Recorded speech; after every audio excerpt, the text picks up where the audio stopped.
Out of all the things I've bought from my local FreeGeek, this one has to be the biggest steal yet.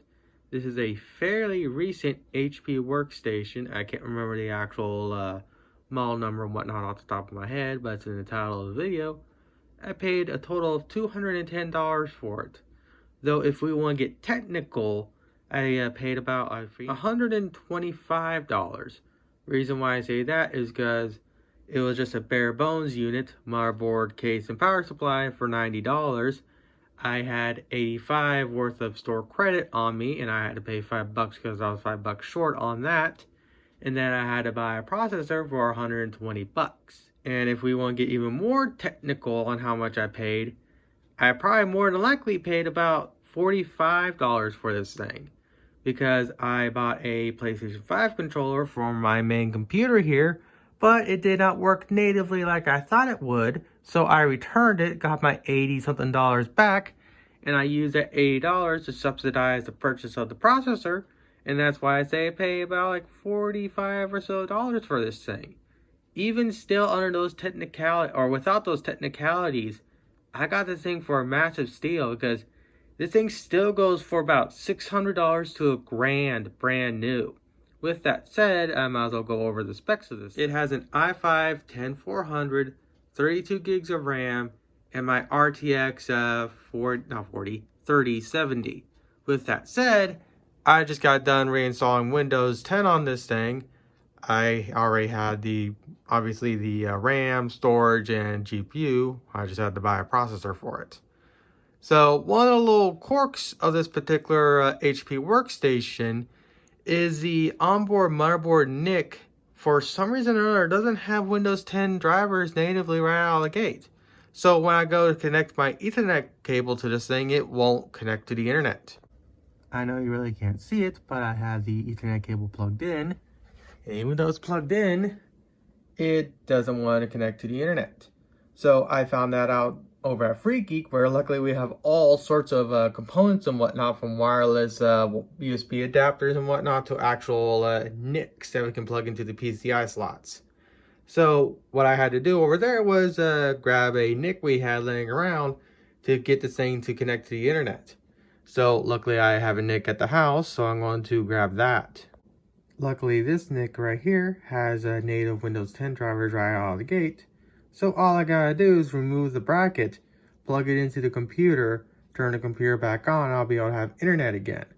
Now luckily this is only a temporary solution for this thing, but also it's actually impressive that HP will release a workstation that doesn't have a native gigabit NIC driver for Windows 10 when you reinstall Windows on it. What do you expect? Might as well show around this thing while I have it on the desk right now. So here I have the side panel taken off. We have this little piece right here, and all you need to do is pull this and that whole piece pops off. Now, for my particular setup, I did have to modify this thing a bit, but luckily it didn't require any Dremel or any cutting or anything like that. It just literally was requiring of removing a few little pieces of metal that are just friction fitted.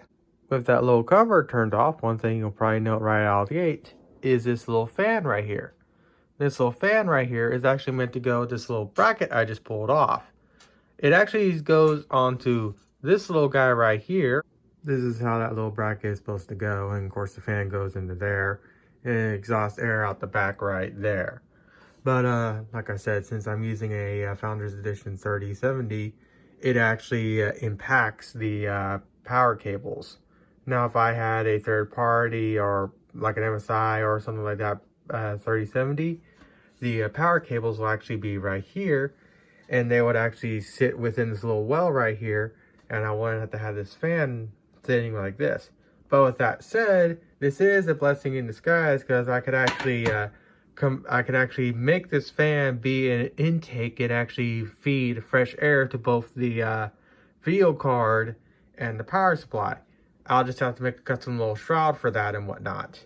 And another thing I can also do is, you see these little metal tabs right here? I'll just bend those, I'll just literally bend them until they break so I can have a nice flat surface, and I'll be able to actually and I can actually have this thing lay flat and I can make a little shroud and whatnot for it. That'll be for like a whole separate video, But for right now, I just want to get this thing back up and running again and show you what it can do. I mean, it's running a 10th gen i5 and it's paired with my 3070. It's going to be a fairly competent gaming rig. With that said, it's going to be a little toasty. And that's also why I actually want to convert this thing into an intake. But that'll be for like a separate video and whatnot. With that said, there is also this on the motherboard. There's a nice little scratch right there, and whoever owned this thing originally failed to remove the M.2 drive properly. Luckily, this doesn't impact the actual performance, but this port right here is completely dead, so I can't use it. With that said, there is another M.2 slot on this motherboard that I can use, so I am still able to actually have an M.2 boot drive. With that said, if I want to add a secondary M.2, I'll just use that little M.2 to PCI adapter board I bought from my Dell Optiplex, and I'll just be able to put it like right here and whatnot. Speaking of which, that's where I gotta put my NIC temporarily, so I can actually connect this thing to the internet and actually get Windows up to date, get all the drivers installed, and actually get everything up and running. So I'm going to put this thing back together, of course with the NIC installed, and actually show you what the ports selection and whatnot for this thing is like. Here's that little M.2 to PCI adapter card I was also talking about. There is one more thing I forgot to mention. I have this little cable pulled out of the computer. This is for powering hard drives and DVD drives and whatnot. This little cable actually connects to this right here. Now, since I don't have any DVDs for this thing, nor hard drives for this thing, I have it removed because it was just unnecessary cabling. But yeah. For the front, we have power, hard drive indicator, mic headphone combo jack, 4 USB 3.0 ports. These might be 3.1 or 2 or 3.2. I don't know yet. Optional USB-C port, 10 gig. Unfortunately, this one did not come with it. With that said, I could actually buy the daughter board for about $50. But I think that daughter board needs a custom little cable that not Dell, but HP makes. And I don't know if that little cable comes with it or not, so I'm not going to buy that daughter board right now. Optional SD card reader, 5.5 bay, slim DVD drive, bay 2 and whatnot. I do plan on buying either a slim drive or a 5.5 inch Blu-ray, but again, that'll be for later on. And for the mic, we got a headphone jack. This might be a line in, I don't know. 2 display ports, optional VGA punch-out port, 2 USB 2s, the gigabit or the main board NIC, which needs a driver, hence why I have that installed for right now, and 4 more USB 3.0s, of course my video card, and the 700 watt power supply that this thing has. So with that said, I'm going to put it back in its place, and I'm going to reboot the system and get everything back up to date and whatnot. Another thing I want to note about this is that compared to my Dell Precision, this thing boots up significantly more faster, and it's also a lot more quieter. And also, I very much prefer these office look computers compared to the gaming Rainbow Barf computers we currently got. With that said, I definitely know for gaming, this thing's going to run hot. Now, I did just restart, and that's because I have a new NIC in the thing. It's going to do that. It'll reboot again. It may take a few minutes, though, or a few seconds to be expected.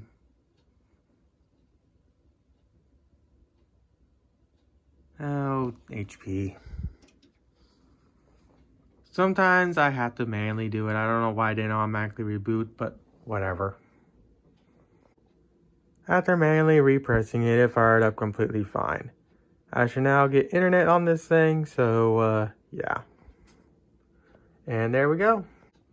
And I'll let the updates do their thing, and I'll come back when everything's up to date. Also, when it comes to our house network, I'm actually paying for it now, so obviously I'm going to make sure I get the best internet possible. Especially considering we do all sorts of streaming and whatnot now at this house, unfortunately.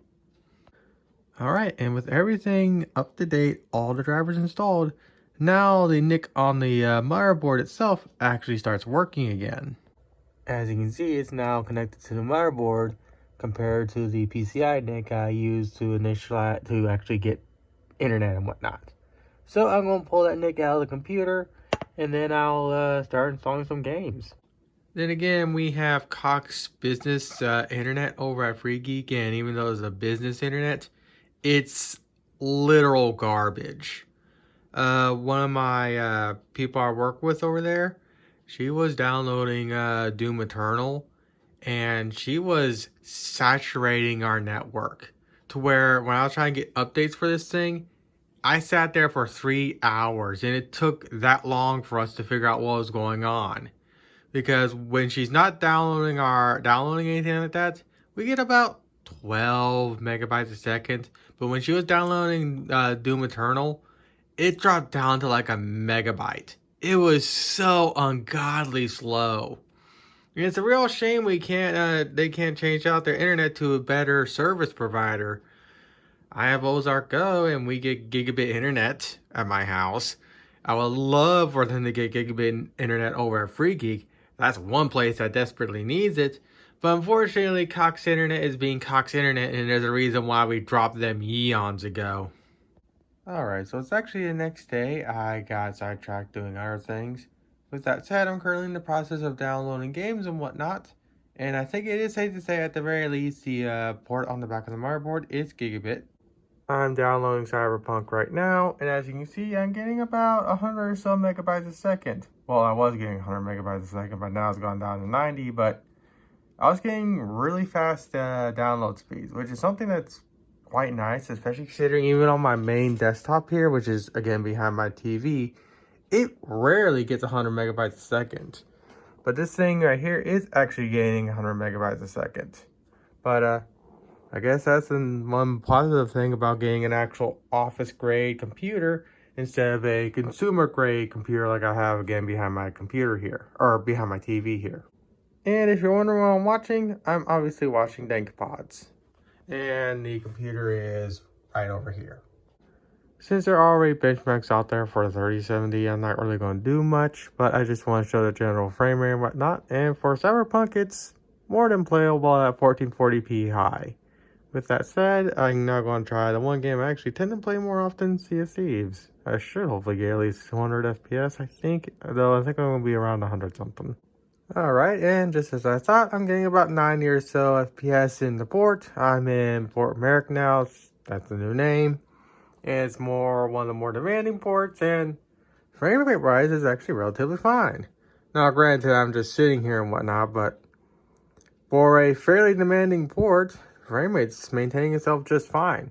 So the next step for me to do is to go out into the open sea, because technically speaking, in the open sea and on islands, the frame rate tends to be a lot more higher because they're not as complex as like this big ass port that just got finished off.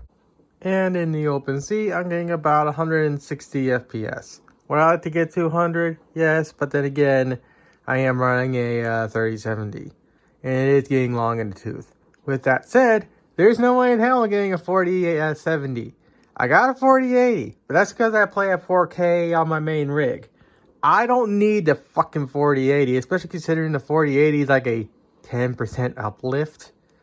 So with that said, I'm actually going to do this world event, and I'll come back with a general FPS and whatnot. Quick update, as I'm getting close to the world event, I'm actually getting about 200 or so FPS, so I wasn't outside the render distance for Port Merrick.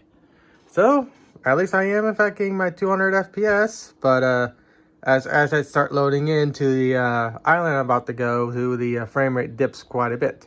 But this is more than playable, especially at 1440p max everything. Alright, just got done with the world event, as you can see. And I was getting about 120 or so FPS. It'll dip from time to time as to be expected, but frame rate was more than playable. Again, that is to be expected considering this is paired with a 10th gen i5, and it's, again, my RTX 3070, good grief. So when it comes to actual gaming performance, even though this thing's an office grade computer, if it's paired with the proper components, it's a pretty good gaming computer. With that said, more than likely the card is suffocating itself, and that's why I need to build a custom intake fan or custom intake duct for that little squirrel cage fan I showed at the very beginning of the video. But with that said, when it comes to CPU temperatures though, the CPU is actually surprisingly nice and cool considering the low 80B heatsink it's on. But then again, the processor is only a 65-watt chip, so it's basically the equivalent of my Ryzen 5 1600 or Ryzen 5 5600. The performance is basically 1-to-1, excluding all the blue screens and instabilities and whatnot from AMD. So I'm happy with this little computer. Again, I spent practically nothing on it, and it's a competent little gaming rig. So I think that's it for this video.